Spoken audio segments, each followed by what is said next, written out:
چاہیے جب جنگ کے لیے جا رہے ہیں. اس کا تذکرہ گزشتہ سورتوں میں اللہ کے لشکر کا ذکر تھا. یہاں پر مسلمانوں کو ایک سیسا پلائی ہوئی دیوار کی طرح جمے رہنا چاہیے. نماز کی صفوں میں تو ہے ہی، اس کے علاوہ جنگ کے میدان کے اندر بھی بھاگنا نہیں چاہیے، بالکل ٹائٹ کھڑے ہونا چاہیے. یہ یہاں سورۃ الصف کا تذکرہ. اس کا شان نزول یہ ہے، حضرت عبداللہ ابن سلام رضی اللہ تعالیٰ عنہ صحابہ، اور عبداللہ ابن سلام پہلے یہودی تھے، یہودیوں کے بڑے عالم تھے، بعد میں اسلام قبول کرے. وہ اور چند صحابہ مل کر آپس میں بیٹھ گئے کہ اللہ کے نزدیک سب سے محبوب عمل کون سا ہے، اس کے بارے میں ڈسکشن کرنے لگے.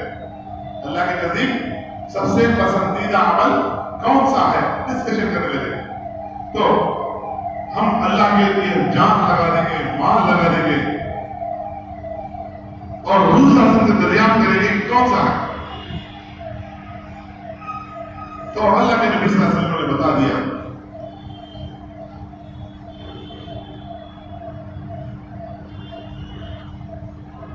کہ کیسے سب بنانا ہے، کیسے جنگ کے لیے نکلنا ہے، کیا ہے وہ ترتیب ہے. اس سورت کے آخر میں حضرت موسیٰ علیہ السلام کی قوم نے ان کو کیسے ستایا، وہ ستانے کا تذکرہ. جیسے کہ میں نے شروع میں کہا کہ ہر نبی کی قوم نے اپنے نبی کو ستایا، اور بنی اسرائیل نے تو بہت زیادہ ستایا. اس کے بعد اگلی سورت ہے سورۃ الجمعہ. سورۃ الجمعہ اس کے اندر آپ صلی اللہ علیہ وسلم کی بعثت جو نبی بنا کر بھیجے گئے اس کا مقصد ہے، اور اس کے بعد آخر میں جمعہ کے تھوڑے احکام ہیں. جمعہ کی اذان ہو جائے تو آدمی کو چاہیے کہ اپنا کاروبار بند کر دے. جمعہ کی جو اذان ہوتی ہے وہ اذان ہوتی ہے، اپنا تمام کاروبار بند کرنا. ایسا نہیں کہ تو 1 بجے کی نماز پڑھ لے، 2 دن بھایا ہے، 1-2 نوکر ہے، دکان تو کھلی ہوئی ہے. ایک بھائی کیا کر رہا، 1 بجے کی نماز پڑھ رہا، ایک بھائی 1:30 بجے کی نماز پڑھ رہا، ایک بھائی 2:30 بجے کی نماز پڑھ رہا. دکان بند نہیں ہو رہا، کاروبار بند نہیں ہو رہا.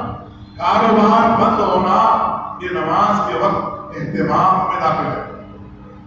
اسی لیے بعض علاقوں میں شہر گدوال کے اندر بھی حال میں تمام علماء نے مل کر طے کیا کہ پورے شہر میں جمعے کی نماز ایک وقت میں ہو.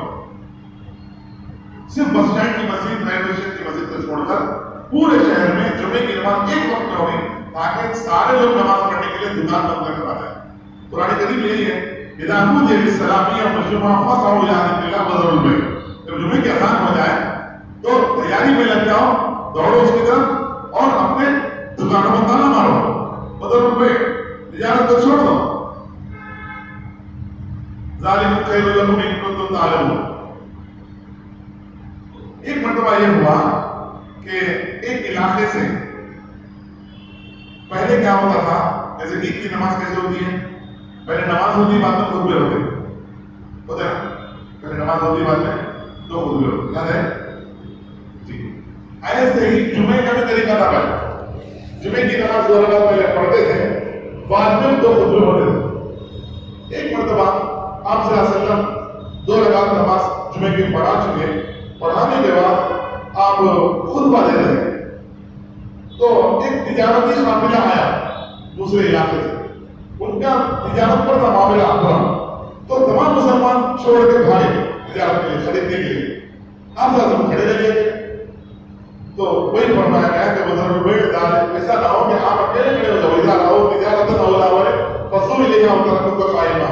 آپ اکیلے چھوڑ کے چلے گئے. قل ما عند الله خير من اللهو من التجارة. اللہ کے نزدیک یہاں بیٹھنا یہ اللہ و تجارت سے بہتر ہے. واللہ خیر الرازقین. اللہ بہترین روزی دینے والا ہے، سامنے آپ کو بہترین روزی دینے والا نہیں ہے. جب سے آپ صلی اللہ علیہ وسلم نے کیا کیا، پہلے خطبہ بعد میں نماز. اگر کوئی دیر سے آیا خطبہ چھوٹا تو نماز تھوڑے چھوٹا ہو. ہمارے پاس آج ہر دیر کی مسجد میں نماز ہوتی جمعے کی، یہ طریقہ نہیں ہے. ہر مسجد میں جمعے کی نماز نہیں ہوگی. جو بڑی مساجد ہے شہر کی اسی میں جمعے کی نماز ہوگی. ہر دیر کی مسجد میں نماز ہر کوئی 4 لوگ مل رہے ہیں، پہلے مسجد بنا رہے ہیں، جمعہ پڑھ رہے ہیں، عید کی نماز پڑھ رہے ہیں. علماء سے پوچھنا ہی نہیں ہے. مسئلہ یہ ہے کہ علماء سے پوچھنا نہیں. جاہل متبلی بچہ تھا اور وہ جو ہے دل میں ایسا کام کرتا رہتا. کسی عالم سے شہر کے بھئی ایک حصہ مسجد بنا رہے تو کیسا، کتنا حصہ مسجد میں رکھنا، کتنا حصہ مسجد کے باہر رکھنا، باہر بھی رکھنا ہوتا تھوڑا حصہ مسجد کے. اب آپ دیکھیں کٹنگ ہو گئی بولے مسجد کے باہر حصہ کہاں ہے، وہاں تک مسجد ہو گئی. آپ نے فجر کی سنت، اگر کوئی فجر کی جماعت کھڑی ہو گئی تو سنت جو نہیں پڑھا وہ کہاں پڑے گا، گھسے گا صفوں میں. سردی کا دن ہے تو یہاں پڑے گا سنت آتا، کوئی نہیں بولے گے، نہ امام بولیں گے نہ متولی بولیں گے. آپ نے جگہ رکھی کہاں ہے؟ مسئلہ یہ ہے کہ جب جماعت کھڑی ہو جائے فجر کی، آپ فجر کی سنتیں نہیں پڑھے ہیں تو دروازے کے باہر پڑھنا، کیا نہیں پڑھنا ہوتا. کتنی بھی سردی ہوتے بارش پڑے تو نہیں تو گھر میں پڑھ کے آنا سنت، مسجد کے اندر گھس کے نہیں پڑھنا. سبوں میں گھس کے پڑھ رہے ہوتے ہیں سنت. اچھے اچھے داڑے ہمارے برسوں سے دین کے کام میں لگے ہوئے ہیں لیکن سب میں گھس کے سنت پڑھ رہے. مسئلہ بتایا نہیں کیا، انہوں نے پوچھا نہیں کسی سے، کسی پر اعتراض نہیں ہے. مسئلہ ان کو پوچھنے کی توفیق ہو نہیں ہوئی اور کسی نے ان کو بتایا. جماعت کھڑی ہونے کے بعد آپ سنت نہیں پڑھ سکتے. آپ کو پڑھنا ہے دروازے کے باہر جاؤ. آپ کا یہاں جماعت سے کوئی کنیکشن نہیں ہونا، کنیکشن کٹ ہو جانا.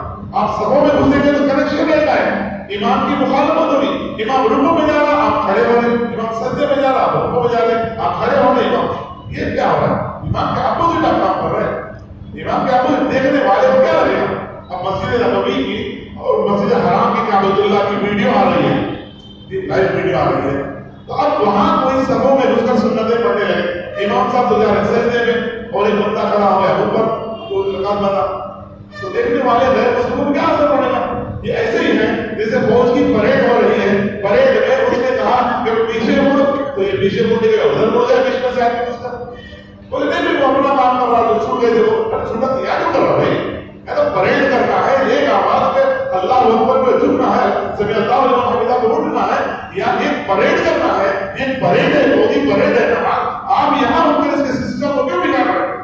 اس سسٹم کا بگاڑنا ہے. مسجد کا کچھ حصہ ایسا ہونا چاہیے کہ جو مسجد سے باہر ہو، جہاں ہمارے مشورے ہوں، جہاں ہمارا کھانا ہو، جہاں ہماری میٹنگیں ہوں، جہاں ہمارے قوم کے مسائل پر غور و خوض ہو، جہاں نماز جنازہ ہو، جہاں لوگوں کے سنتوں کے پڑھنے کا موقع ہے. کیا ہے نماز جنازہ کہاں پڑھی ہے؟ اندر ہے کوئی عالم بولے ہاں سوم دیکھے گا اللہ حاضر مرزا کو مسجد میں پڑھائے، شکر مرزا کو مسجد میں پڑھائے، یوسف بادشاہ مرزا کو وہاں پڑھا، ایسے بولنے والے ملیں گے. مسئلہ کوئی سننے کے لیے تیار نہیں. سورۃ الجمعہ کے بعد اگلی سورت ہے سنت گھر پڑ گیا. اگر نماز کا ٹائم ہو گیا، جماعت کھڑی ہو گئی، آپ کو بتانا ہے تو سنت گھر پڑ گیا. لیکن آ گئے ہیں تو بعد میں تو مسجد گھر میں پڑ گیا، وہ تو آپ کے مجبوری ہے، گھر میں پڑ گیا. تو مسئلہ تو پہلے سے معلوم ہونا چاہیے نا، مسئلہ تو معلوم ہونا چاہیے. نیچے پڑھ سکتے اسی لیے ویسی مساجد میں گھر میں پڑھ گیا. عرب میں آپ دیکھیں گے پہلے یہ ہوتا تھا، اس لیے یہاں طہارت خانے وضو خانے بنے ہوئے مسجدوں میں، ہر مسجد میں آج کل چھوٹی چھوٹی مسجدیں. عرب میں طہارت خانے بھی نہیں رہتے تھے پہلے، وضو خانے بھی نہیں. گیٹ میں گھستے مسجد شروع، ساری سنتیں جو گھر میں پڑھ کے آتے، گھر میں وضو بنا جاتے ہیں. یہاں آ کر اگلا مودنا سارا کام مسجد میں کرتے ہیں. صحیح ہے نا؟ عرب میں نہیں. وہیں آپ وضو کریں گے، ضرورت سے فارغ ہوں گے، وضو بنائیں گے، سنتیں پڑھیں گے، فرض نماز کے لیے بڑھ جائیں گے. طریقہ ہو یہ کبھی کبھار ہو جائے آپ چھوڑ دیں سنت، بعد میں پڑھ لیں سنت، لیکن سب کے بیچ میں گھس کر نہیں. یہ تو بالکل غلط بات ہے. سب کچھ نہیں، مجھے تو ثواب ملے گا، بہت بڑا ثواب. ارے ثواب کے ساتھ ایک سسٹم کو بگاڑ رہے ہیں آپ، اپنے ثواب کے چکر میں ایک سسٹم کو بگاڑ رہے ہیں. ایک مرتبہ کبھی ہمارے ساتھ ہو گیا، تبلیغ آفس کا احتیاط کرتے ہیں. سورہ منافقون ہے، اس میں منافقین کا تذکرہ ہے، جو اڑتے چلے جا رہے ہیں، اس لیے میں جلدی سے جلدی اپنی بات ختم کرتا ہوں. نفاق کا تذکرہ ہے، نفاق عملی، دل کا نفاق. آج کل ہمارے لوگوں کے درمیان نفاق عملی، عمل کے اعتبار سے نفاق کے اندر ہم شریک ہیں، اس سے آپ کو بچنا چاہیے.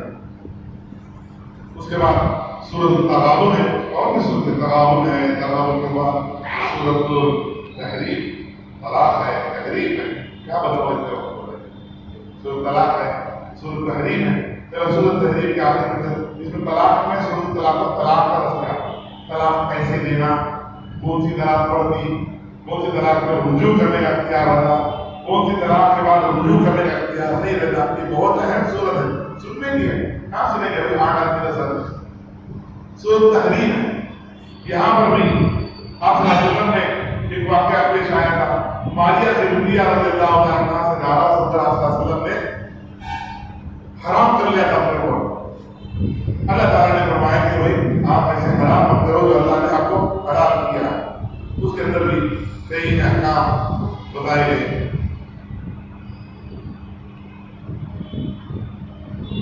شوہر کو چاہیے کہ بیوی کے راز فاش نہ کرے، اور بیوی کی چاہیے کہ شوہر کے راز فاش نہ کرے، ایک دوسرے کا لحاظ کریں. اولاد کی تربیت ہو یا بیوی کی تربیت ہو، اس میں انسان کو نرمی نہیں برتنا چاہیے، سختی برتنا چاہیے. نرمی سے سمجھائیں لیکن کمپرومائز نہیں کرنا. سمجھانا تو نرمی سے لیکن کمپرومائز نہیں کرنا. بچہ 10 سال کا نماز نہیں پڑھ رہا، آپ کمپرومائز کر رہے ہیں. پہلے بچہ ہے، بیوی نماز نہیں پڑھ رہی، آپ کمپرومائز کر رہے ہیں. بیوی کی اتنی محبت بھی دل میں نہیں بیٹھ جانا کہ اس کی ہر بات آپ مان رہے ہیں. وہ بتائے گا اس صورت کے اندر بیوی کی ایسا نہیں ہوتا. ایک بیوی سے خوش ہو کر آتا ہے دوسری بیوی کو اپنے اوپر حرام کر لیا. اللہ نے فرمایا کیسا نہ کرے. بیوی کو اگر زیادہ سر پہ چڑھائیں گے، بیوی کیا کرے گی؟ سر پہ ناچے گی، ڈانس کرے گی. پریشان ہوتا ہے مرد، رو رہا میری بیوی چلے گئی، میری بیوی چلے گئی. ہمیں بیوی جا کر سسرال میں بیٹھ گئے. مطالبات رکھے چل. جس کو شوہر کی قدر نہیں ہے وہ بیوی کی زوجیت میں رہنے کا کام کرتی ہے. اتنا عورت کو سر پر نہیں چڑھا لیتا کہ اس کی محبت میں آ کر انسان حلال حرام کی تمیز بھول جائے. آج مردوں میں یہی حال ہے. بھائی بیوی بولے گی بھائی بچے کے کپڑے کیسا عید کو میرے کو 4000 نصرف ہونا، بچے کو 4-4 ہزار کا ہونا، کہ عید کو 20,000 روپے تمہیں کہاں سے تمہیں کہاں میں کچھ ہونا نہیں رہتا. ہمیں عید کیسا ہماری نام کٹ جاتی پہنچنے میں. میرے بھائی کی شادی ہے، شادی کے ٹائم کو ہمیں 20,000 روپے کی 40,000 کا ایکورڈی ڈالنا اور یہ کرنا وہ کرنا، اتنا خرچہ کرنا نہیں کرتا. ہماری کیا عزت؟ کہاں سے لائے گا؟ چوری کرے گا، ڈاکہ ڈالے گا، ڈنڈی مارے گا. مرد کے عورت جتنے مرد حرام کام غلط کام کر رہے ہیں عورتوں کی محبت میں کر رہے ہیں. پھر میرا خرچہ کیسے چلے گا؟ مجھے گاڑی لینا ہے، مجھے کار لینا ہے، مجھے پھلا لینا ہے، مجھے بیوی کو خوش کرنا ہے، جوڑے دینا ہے. کہاں سے کرے گا؟ 15,000 کی 10,000 کی نوکری ہے، اس کی کہاں سے کرے گا؟ سب چیزیں ڈنڈی مارو، رشوت لو، اندر سے حرام کام کرو.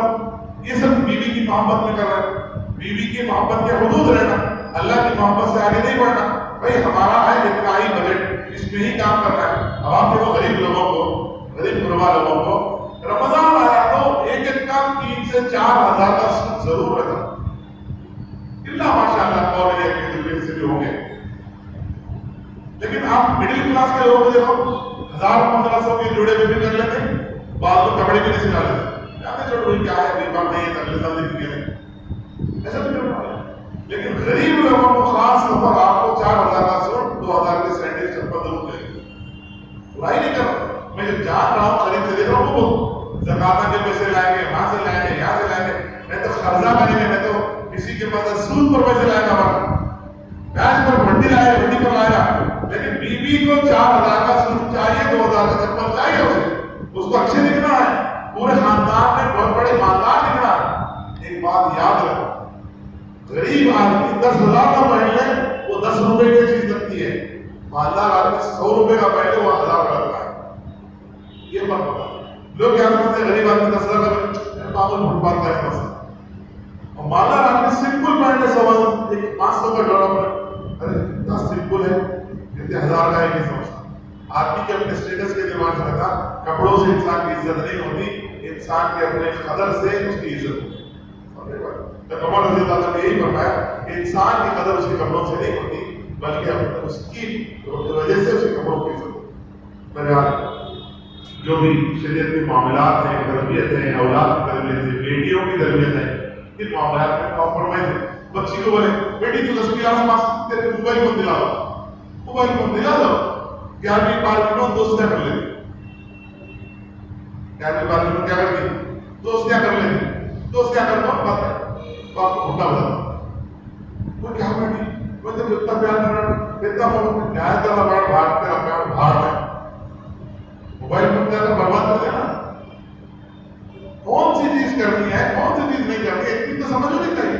محبت میں اتنے اندھے نہیں ہو جانا کہ بھائی کسی کو جو ہے آپ بندوق دے دو اٹھانا بولے لوگ بھائی محبت کرے تو بندوق دے دو اسی برباد میں مارے گی بندوق کیا کرے گی.